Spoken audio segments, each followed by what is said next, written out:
No, it can do. Now, if I do a DNA test, and she's my mum, that will prove she's my mum. Correct. If I don't do a DNA test, she's still my mum. You will still believe she's your mum, yes. No. The fact will be she's still my mum. What fact? If I do a DNA test and she's my mum.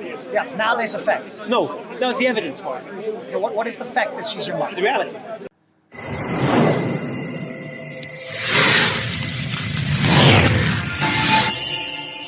Somebody can hold a belief without evidence, and accept it to be true. Well, people do that all the time. Yeah. So, for example, my position to believe in the existence of a creator isn't unreasonable. But you believe you've got evidence, correct? Whatever evidence is. I didn't say that. Say again? I didn't say that, did I? I said belief without evidence. Okay, but that would be unreasonable, wouldn't it? No. So why not? Because... Think about it. Now, think about this. I'll give you an easy example. I believe in unicorns. No evidence. Is that reasonable? Why do you... No. If you believe in unicorns without evidence, I would ask, why do you believe in unicorns? And I say to you, because it makes me feel good. Why does I like the thought about unicorns. It sounds like a wonderful Have you ever seen a unicorn? only on paper. So how do you know they exist? Or why do you believe they exist? Because it makes me feel good. No, but why? Oh, right. So no. Here's what's happened now. You see, is your reason for believing is irrational, logical. Okay. Just because you like the sound of them doesn't mean they exist. No, but I've seen them in drawings. Yeah, but just because you've seen them on drawings doesn't mean they exist. Sure, correct. Yeah. So your reasons for believing are illogical. No, they're not illogical. They might be unreasonable to you, not illogical. Well, because that means so they define... you think anything drawn on paper must exist? Or can exist? This person, not me personally. No. We're using your example. Yeah. So I'm saying to you, if your reason for believing unicorns exist is because you've seen pictures of unicorns, I would ask you how you correlate a picture of a unicorn with the true existence of a unicorn. We got a bit off track, but that's fine. No, because here's the point, you see. Anyone can hold any belief they like. Correct. People can believe Jesus died for their sins. Correct. They can believe the Bible's the word of God. Yeah. And they can't prove it, but they can give me reasons for it.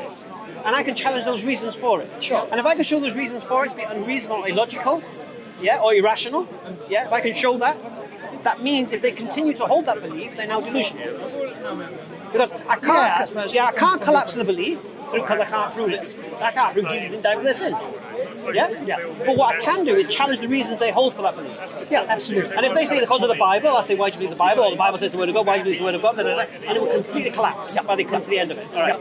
So you can hold any belief you like. I agree. You believe in unicorns? I'll challenge you. Why do you believe in unicorns? But originally you said you can hold a belief with no reasons. And I said a belief can, without evidence, can be believed, and can be true.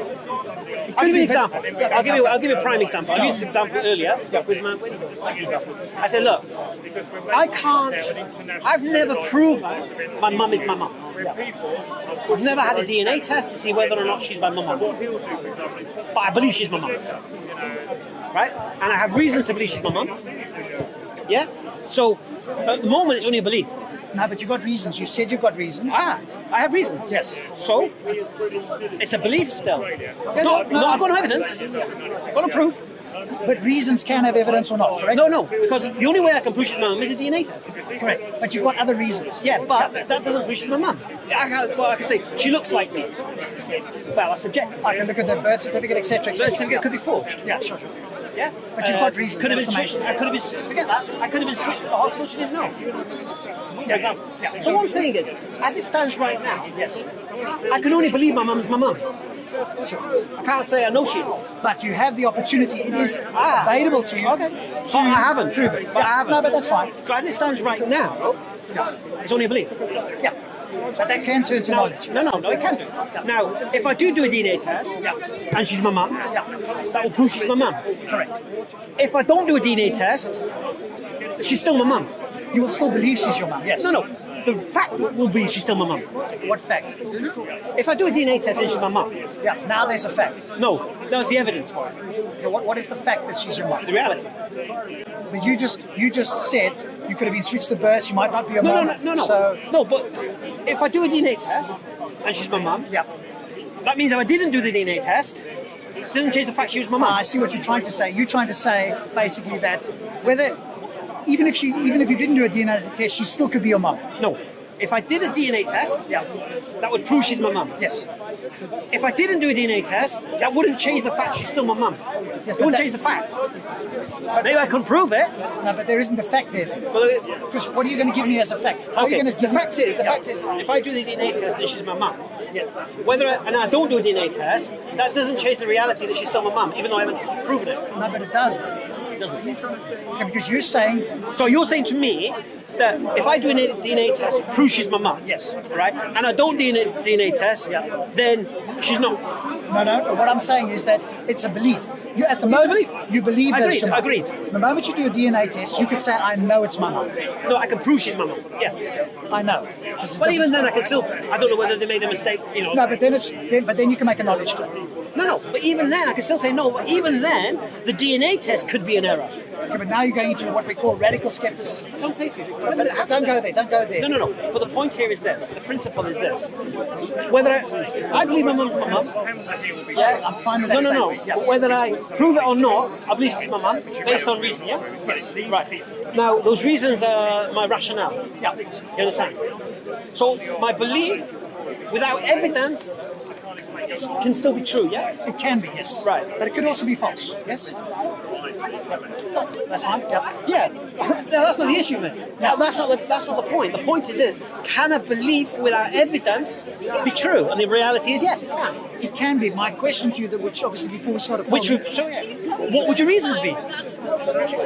So if somebody brings you a belief and they haven't got a reason, because that's what you said, yes? No, So no, you no. said a belief could be true without reasons. Well, I didn't say. Belief without evidence.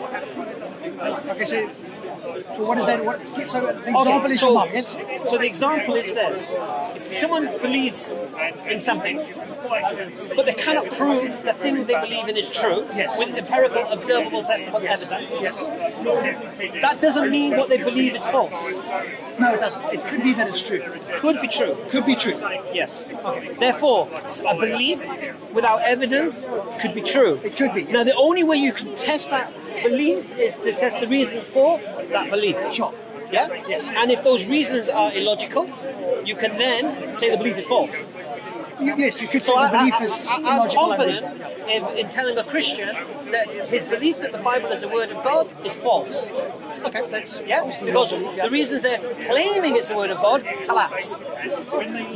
that's obviously your position. Yeah, that's fine. To give you an example. So that's my stance. Yeah, I believe can be true without evidence. Yes. I want to add one extra thing for you. Sorry? I want to add one extra thing for you to think about, which is the scale of the claim.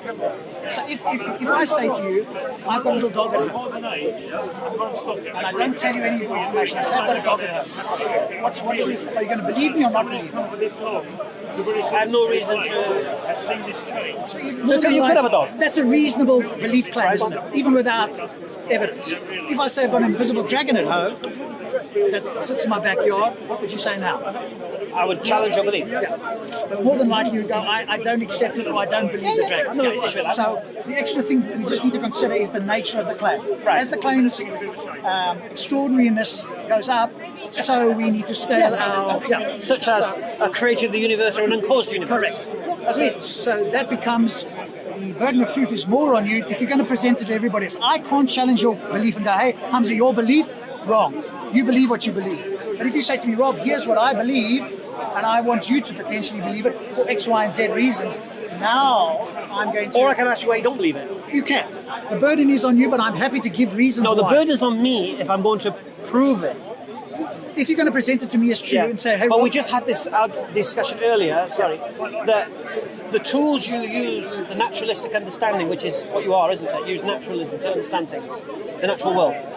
yes, based on certain things, yeah. Now, according to what I know, and you can correct me if I'm incorrect, science cannot be used to prove or disprove the existence of God.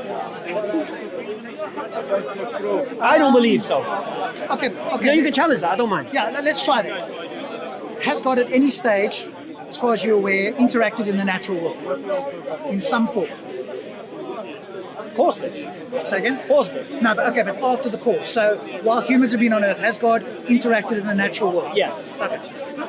The moment God interacts in the natural world, that's the claims that we can test. So that's the part that I would say we can test. Right. I can't test outside the universe from a naturalistic point of view, but I can test, or we could in principle test, anything where God has intervened, so to speak. Can you prove God hasn't intervened? No, but that's a negative claim. No, that's a claim. I can't prove that God You hasn't wouldn't make that claim, would you? Because it's possible that God has intervened to an Eskimo in the Greenland that nobody else knows about. So Right. no, I can't prove a negative. Of course you can't. claim So you wouldn't would make not. that claim. I understand that. All right. So what I'm saying to you is this: science only deals with a natural explanation. Yes, Natural reasons. It won't go to the metaphysical.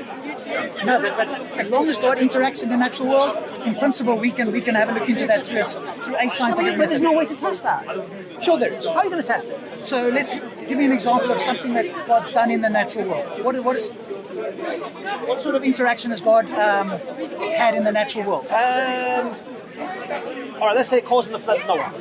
Okay, so do you think that in principle science can test whether that happened? Yeah. Okay. No, can it?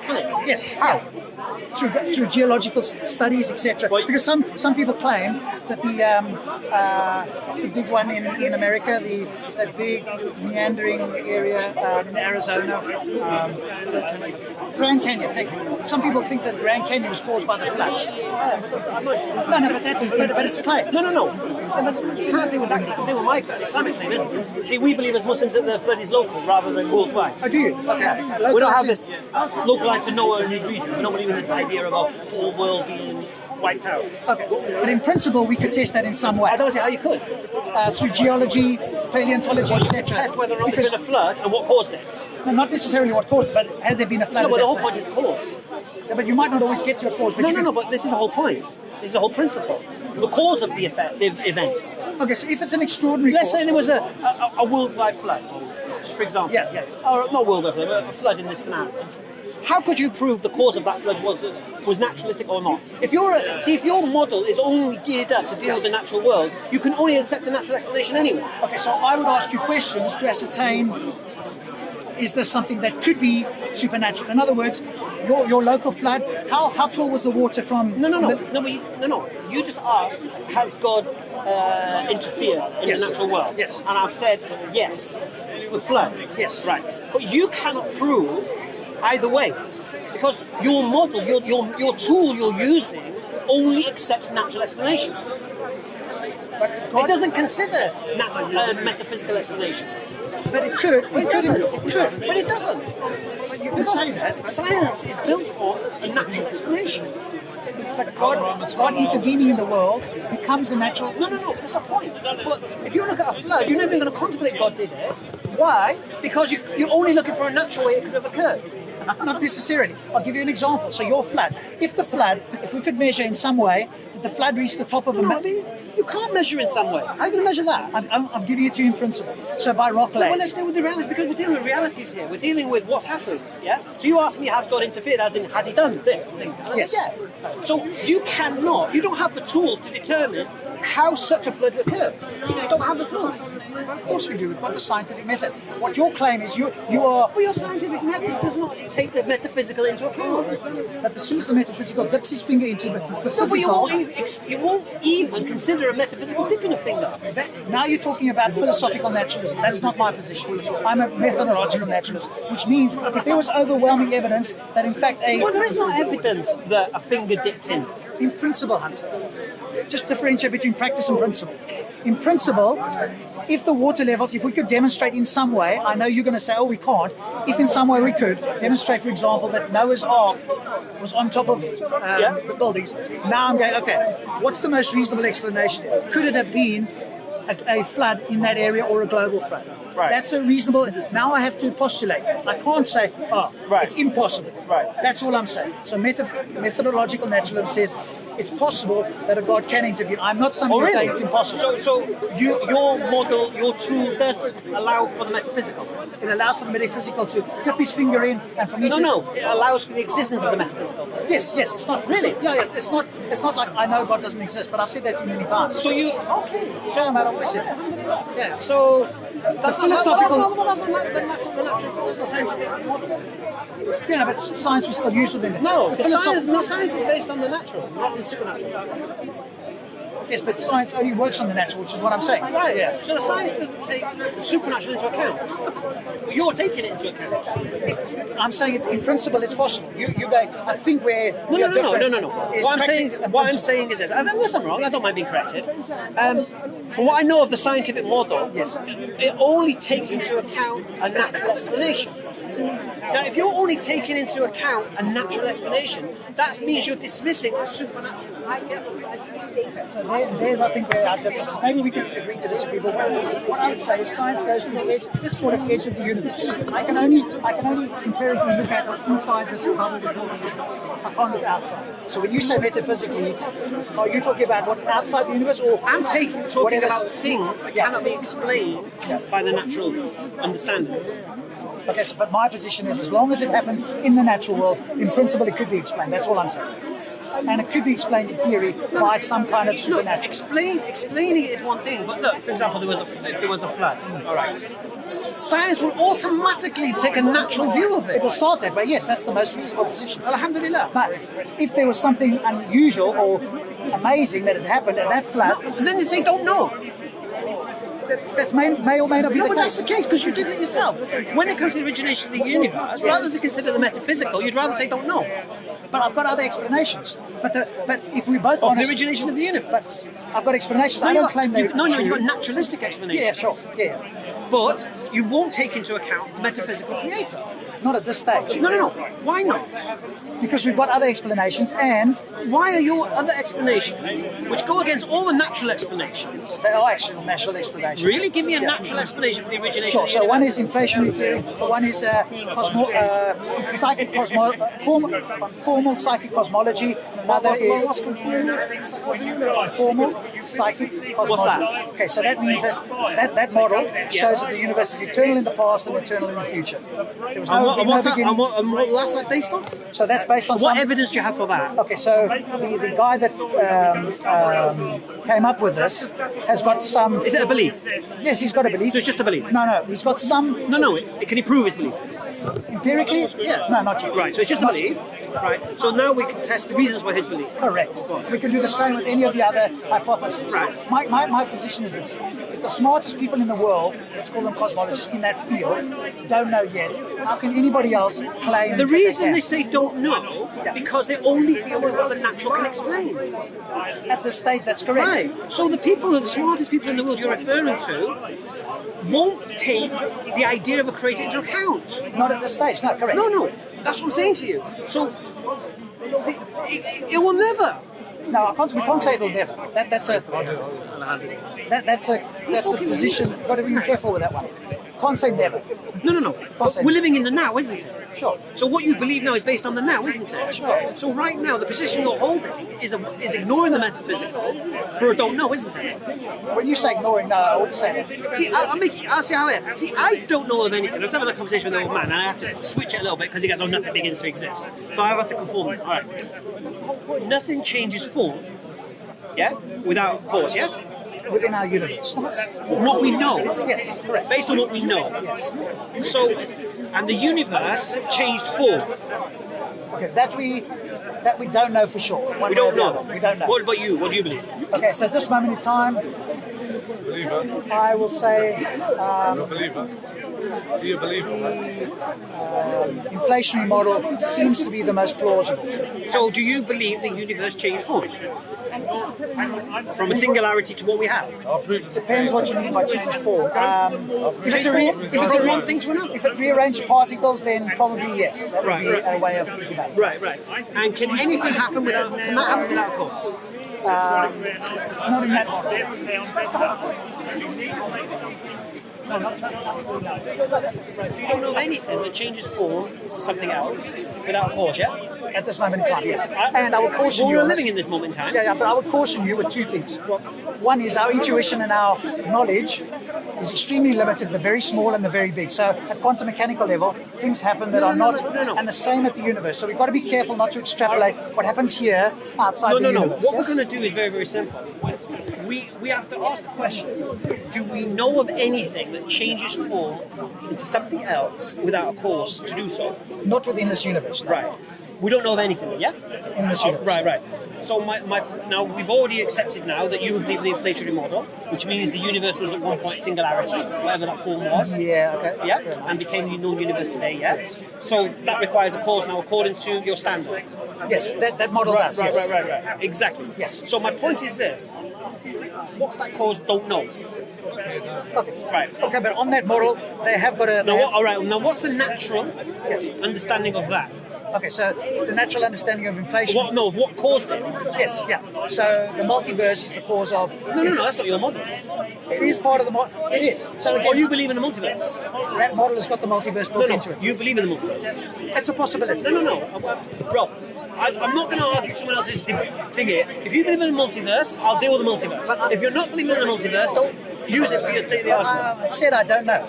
No. Do you? I'm not asking do you know. I'm asking do you believe? It's a possibility. That's not I believe it's possible. That's the way I can give it to you. Do you believe in the idea of an unlimited amount of universes, or do you believe this is one universe Okay, so I that believe originated from a singularity? So if I believe in that model, then I would believe in... No, which model do you believe in, Rob? Hamza, you keep asking me the same thing. I've said to you, nobody knows for sure. No, but you have a model you're And following. you've asked me... No, I'm not following a model. I'm saying to you, this is the most plausible one that I've heard. Right. That's all I'm saying. Right. So, according to your... You want to say something, you keep wanting to do something. He's not going to win. I'll win. No, he's very smart. If you won, after. Sure, after. Let me finish with you. Yeah, no problem with that. You can step in, I don't mind. If you have knowledge of cosmology and all that business, feel free. I'm a scientist. Oh, Allah Akbar. Good. I've also got a scientist friend as well, so it'll be good for the two of you to debate. We'll We'll bring the scientists in a minute. Yeah. When I run out of science, I'll bring you in, my brother. I've got my buddy as well. He's not here. They bring Phil. He's here. I've seen him. Not today. Was he here too? I had a discussion with Phil, and Phil's agreeing with me. What does he agree with? Well, watch the video. Okay. I haven't seen one of you. With Phil. It's when I dealt with, first of all, Ansar, then it was the professor looking geezer, and then it was Phil. He was number 3. How long ago was that? On your channel? I'll have a look. All right. So basically, so what we're saying is this: I can only deal with what you believe, isn't it? We'll deal with your belief. But I've said to you, I don't know. No. I know you said you don't know. Yes. Because you're only taking naturalistic explanations. But yet you've also conceded that the universe, if it follows a model that you think is most plausible, Yes. it requires a cause. Yes. But you don't know what that cause is. So the model predicts Yeah. that the cause would be the multiverse. Right. So if I believe that model and it had a beginning in the sense that... Well, no, because there are people who believe in that model but don't believe in the multiverse. Okay, but there's very few of those. So, Really? Yeah, because we went to go and interview the guy. Does Stephen Hawking's believe? No. Don't worry about Hawking's. No, but I have to. No, because you talked earlier about the greatest minds of science and whatever. Okay, but don't go with Hawking's. Why? The reason is because Hawking and Penrose, they talked about a singularity. We went to go and interview Sir Roger Penrose, and he talks about conformal psychocosmology. That model has no singularity. It doesn't have a beginning. I didn't say Penrose. I said Hawking. Yeah, but they did that. They did the study together. So this was a discussion I had. Leave Hawking. No. I'm just asking the questions. Okay, here. sure. I'll ask you, and I'll tell you. So you can see the universe requires a cause, isn't it? On that model, it has a version of a cause. Yes. Right. But the natural explanation is multiverse. Yeah. Yes, that's what they're driven to. Yes. Is there another one? For that model, I don't think so. Not that I'm aware of. What's camera? Huh? That one, I'm not aware of another cause. So no. Right. And do you believe in the multiverse? It's hard to say, do I believe in it? That question is difficult for me to answer because I would say if inflationary theory is true, then yes, I would believe in the But multiverse. do you believe in the multiverse? I don't know, Hamza. I mean, I know you keep asking me. I don't know whether that's true. If that model, which is plausible, had a beginning, then the multiverse. No. See, look, if you don't believe in the multiverse, don't be afraid to say so. No, but that's part of the model. Right. I'm not asking to prove it. I'm just asking, do you believe it? Okay, for the And the word belief is synonymous with do you accept it? Are you convinced by it? Do you trust it? Do you have faith in it? If you don't, all of those things, I'm not sure. But for the sake of the argument, I'll say I believe in it because it's part of the model. I don't want you to agree because it suits you what you're trying to prove. I want to know. You know what I said about honesty? Yeah. I want you to be honest here. Of course. I don't come here to be dishonest. No. But the point here is this: you kind of indicate and have implied now that you don't really believe in M theory. You kind of implied that. And now you're saying I'll accept it because it. Well, I'm not an expert on M theory, so. No. But no, you've implied you don't accept it. You don't believe it. What is M theory? What do you understand? Multiverse idea about these bubbles, universe, exploding, contracting, and all that business. Yeah. No, but I'm saying that's the. That's the. Yeah. But do you accept that model then? I'll accept that part of it. Yes. I don't want you to accept it just for the sake of argument. You see, I'm not interested in that. So, I'm talking to Rob here. I'm not talking to somebody who's. Do you understand? I want to know what you personally believe. What's your social condition and what's brought you to this? Because you know why? You can't prove what you believe. Agreed? Sure. Right. So At this stage, yeah. So you have reasons to believe what you believe. Yes. So that's why I asked about the M theory, the multiverse idea. Do you believe that? If you believe that, I believe it's plausible. What more can I say to you than that? You want to push that a bit more than that? I'm not sure what more than that. That's a plausible explanation for the. Is it the only naturalistic explanation? No. What's the other natural explanation for the cause of the universe? Okay, so the other one is that it's eternal in the past and the future, and the other one is. Do you believe that? That's a possibility. No. Do you believe that? I don't know which one.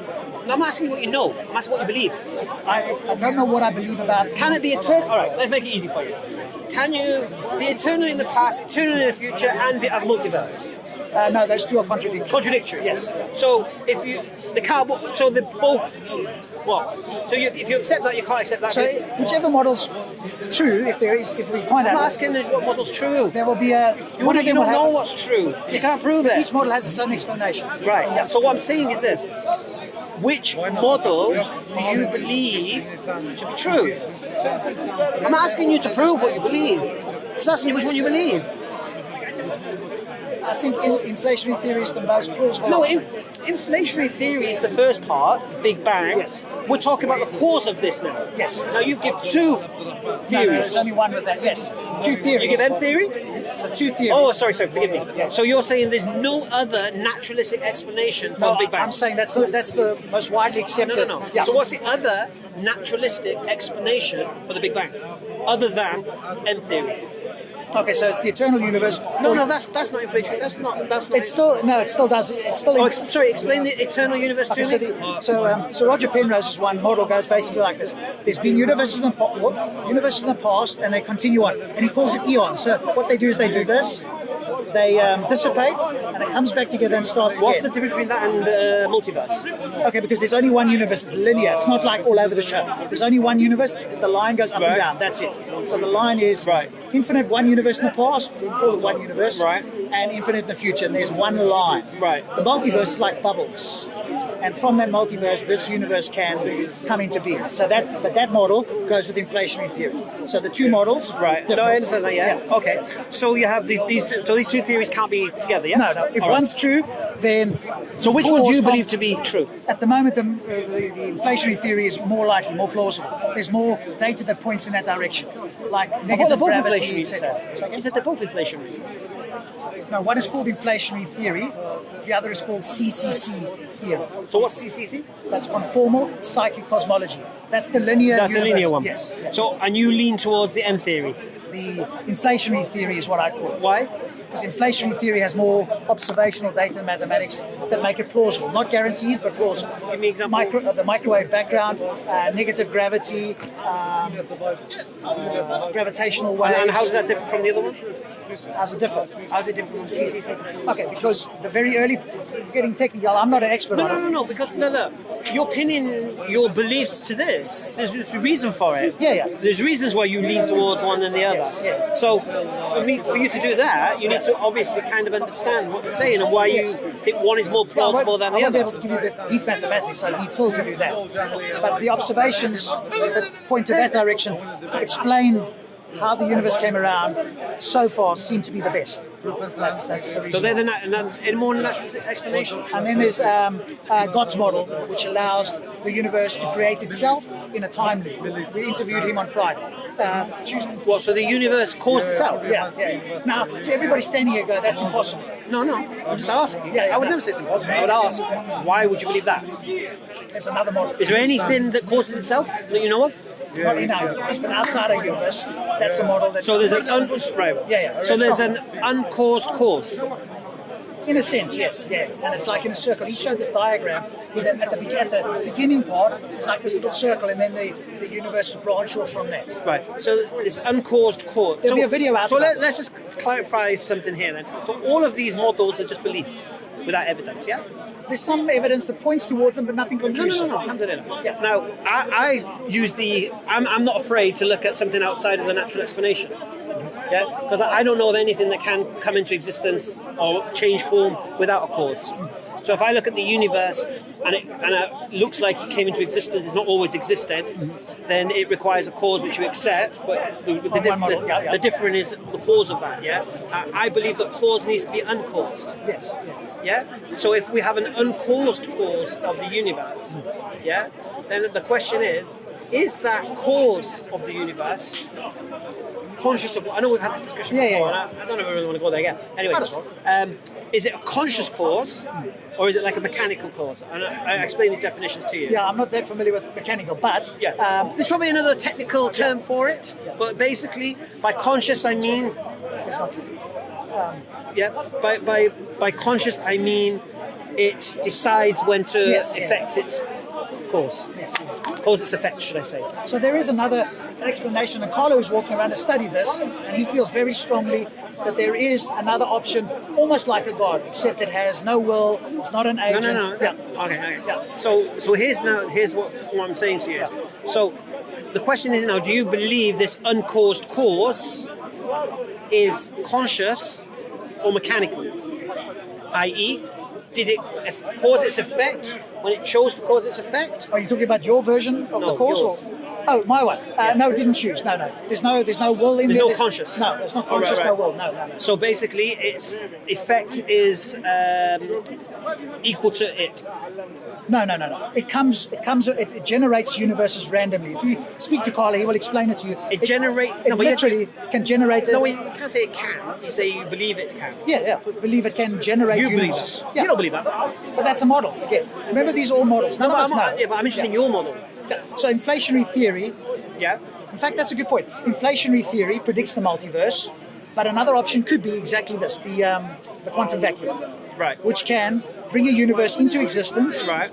When you say uncaused, it'll bring it into existence. Doesn't require mind, and it happens randomly because of the quantum fluctuations. Right. So that's how it can happen. Yeah. So again, all these are just for me is multiverse of the gaps in my experience. Sure. Anyway, from what I can see. So basically, where you can't explain something, you create a theory that could be true or not. Okay, but here's the difference. Here's the crucial difference. We can, and hopefully will, falsify the theories, because only one can be true. So what do cosmologists do? They go, here's a lot of data that shows us something happened. Now, what's possible? And they put together mathematical, and they try and match it with observational data, and they go, okay, so here's a... But again, you fell into the trap. Because whoever does that is only going to look at the natural explanations. But that's the place to start, isn't it? Do you think that we should start? Is it reasonable to start with a supernatural explanation before we've exhausted? No. I would look at the natural explanations, and then I would look at something. Is there something outside of our scope that could be the cause? Okay, but why would you do that? Why? Yeah. Because there's nothing really conclusive with regards what you're saying. And the second point I would go to then is this is just the cause of the universe. I'm talking about how the universe became what it is. I'm talking about species. I'm talking about all of these things. The design within everything. Yeah. So the apparent design. Yeah. So well, you would say design. I'd say apparent design. Yeah. Well, if you can explain to me how evolution that you believe, I've always wanted to ask this question. I'm going to ask it. Yeah, I'll do my best to answer. Okay. The leaf-cutter ant. Okay. I've heard of it. Right. Do you understand how the leaf-cutter ant works? No, not specific. All right. Because don't forget, it's based on what evolution? Survival of the fittest. Yeah? So, ants require altruism to exist. Okay, I'll take your word for it. I don't know that. Well, I'm going to assume that's ants need to work together to exist as a colony. Yes, yeah. They can't exist singular. Yeah. So what is the mechanism that tell ants to come together as a colony, right? And I'll explain the leafcutter ant, and if you can explain this through evolutionary understanding, all right. The leafcutter ant, it cuts leaves. You've seen them, isn't it? On the thing, he's carrying the leaf in their mandibles. Yes. Yeah. All right. Now, they can't eat those leaves, right? They can't eat those leaves. So why are they cutting these leaves? They can't eat them. They take them to their nest, and at the front of their nest, there's what's called a dormant ant within the same species of ants, right? And it basically blocks the entrance to the hole with its head. So when they come with the leaf, it will move out the way, and the worker ants will come out, and they'll take the leaves. Now remember, they can't eat these leaves, so what are they doing? These leaves get dragged into the nest, where they get taken to another ant from the same species, where it chews up the leaf. Now it has a special zinc or something in its jaw, and it turns the leaf into like a mush. Then the worker ants come, they take the mush, they go to a chamber within the nest, which is not too hot, not too cold, it's perfect temperature, and they spread this mush on the floor. And then what happens is a fungus grows on top of this mush. And then they harvest the fungus, and they feed their young with it. Okay, that's quite intricate, yeah. Subhanallah. Now the question is this: how does evolutionary survival of the fittest explain that? In the sense of, how did a sterile universe, create a situation where you have a colony of ants, all one species, all have different roles, all have different abilities, and yet, if they didn't exist in that colony, they would be dead. Sorry, they would be dead. Yeah. Because why? If there's no one cutting the leaves, if there's no dormant ant, they get raided. If there's no one chewing up the leaves, all right. How would you explain that? I'll have to look that up. That's an interesting story about how the ants come. I'll go look that up and see what's the current explanation. I'll give you a counterexample, if I may. Well, not a counter, but Give me the snowflake. No. Forget the guy. There's another interesting one with these Japanese, not bees, what the bigger things, the biggest stinging things. Hornets. These big Japanese hornets. The jeweled one. Yeah, have you seen them? They're huge. They're about this big. They go into colonies, and 20 of them can decimate a colony of 100 million bees. They just because they're impenetrable. When they came to Europe, they were decimating colonies everywhere. The ants couldn't, the bees couldn't survive. In Japan, they can. How did they do it? When this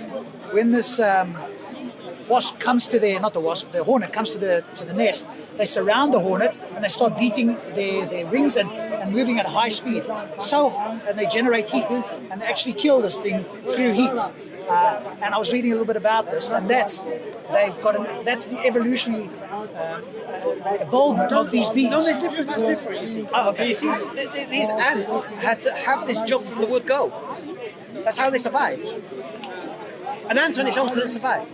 Okay. The whole colony survives by each doing its job within that colony. Now the question is this: how from a sterile universe do you get this colony of ants, all with their jobs, all with their unique abilities, from nothing?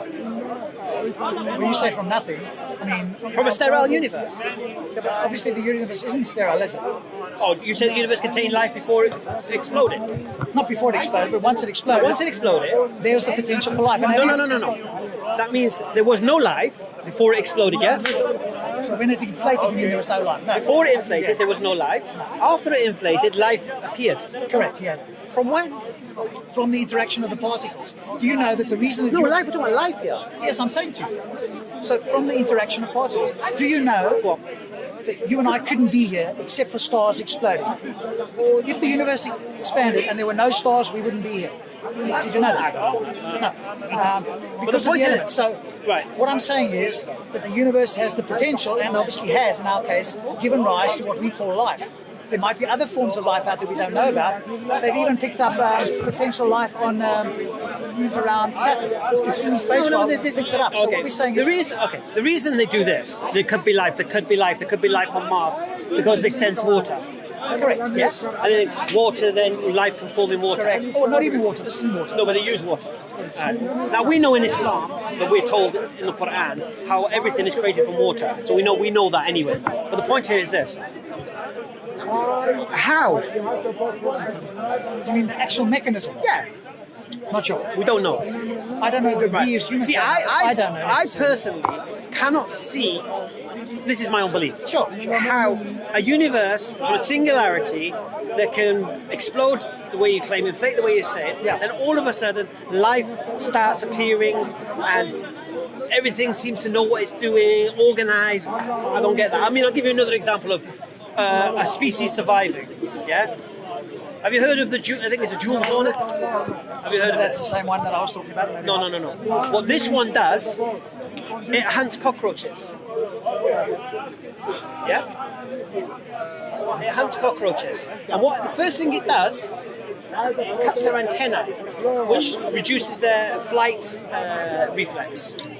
Yeah? So the cockroach then becomes immobilized.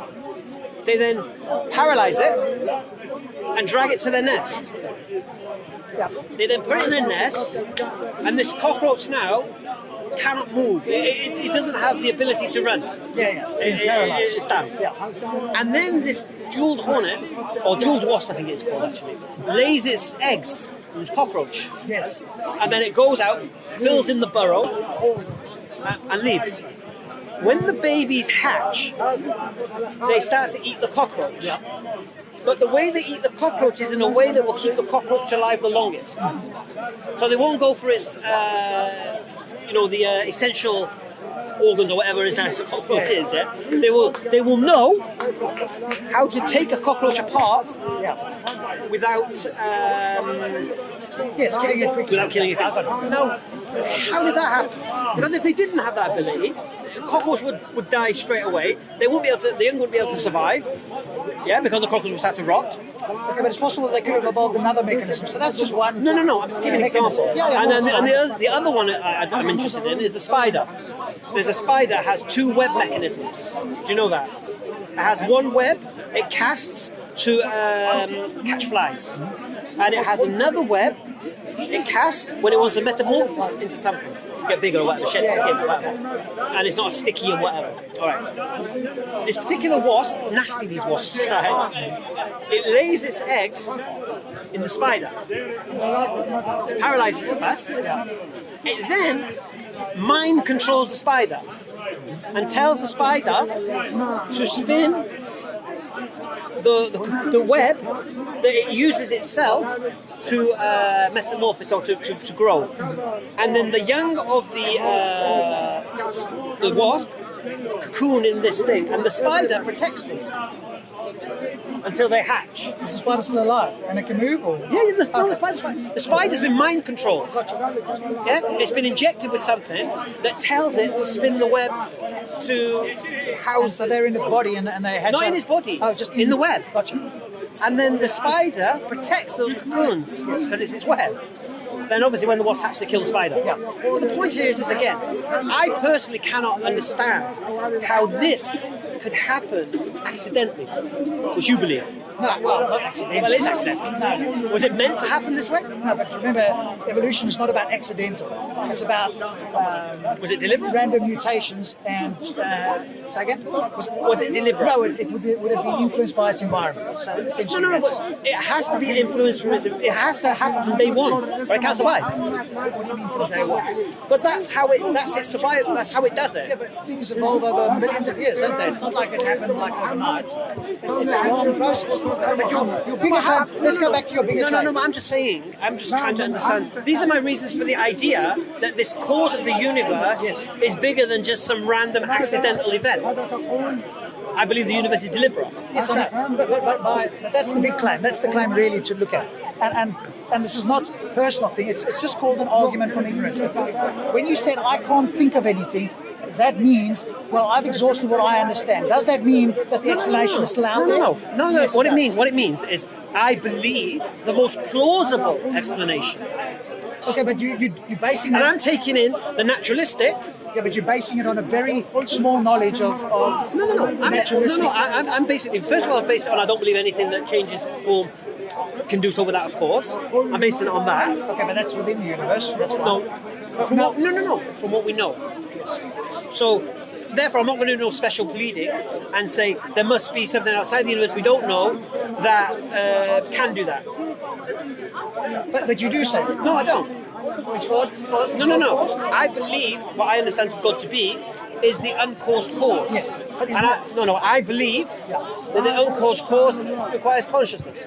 Can I say, Oh, sorry. so them examples you both gave. The atheist is going to bash me now. Come in closer because otherwise I can't hear you and I can't either. Come closer. Can I just say, them couple of examples you both give about these ants and these wasps and things, aren't they amazing? And to go on your point, if I was able to give you an explanation, like a computer program that showed you of like very simple things, following very simple laws to achieve a very complex outcome, would then you start believing in evolution? What do you mean? If I to show Do you you, believe evolution is proven? no, I would say if I No, but first of all, do you believe evolution is proven? I think it's a brilliant idea. Yeah. No, I didn't think- ask about your ideas. And I think it's got a lot of I evidence. didn't ask behind about your subjective opinion. I said, do you believe it's proven? it. Yes. Yes. Which model? Like I say, if you get a No, computer, which model of evolution is proven? simple things. Go No, for which model? Yes. Oh, okay. I don't know the name of them. Well, which model you believe is proven then? Because there's 6 models, and they can't all be correct. So which one is correct? According to you, is proven. Because then there wouldn't be the models. It would have proof. Oh, there's 6 models. I'm asking you. You're the one who says it's proven. Evolution. This is your belief, not mine. Evolution, right? The basic idea that simple. No, I jumped in and asked him. So I actually asked. No. What I'm saying to you is you jumped in on something with basic knowledge and no disrespect. Yes. I don't want to just pummel you like smacking a puppy, but you cannot come in and say something's proven when I show you the 6 models of it and you don't know which version you believe is proven. See, proven means there shouldn't be 6 models, there should be 1 model. Agreed or not?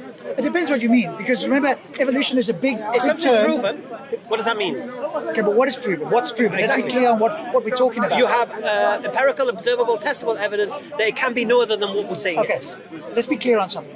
When we use the word evolution, that's like cosmology. Equate the word evolution with cosmology as an analogy. That encompasses a lot of stuff. Evolutionary biologists are talking about things within the evolutionary model. Do you believe it's proven? The modern theory of evolution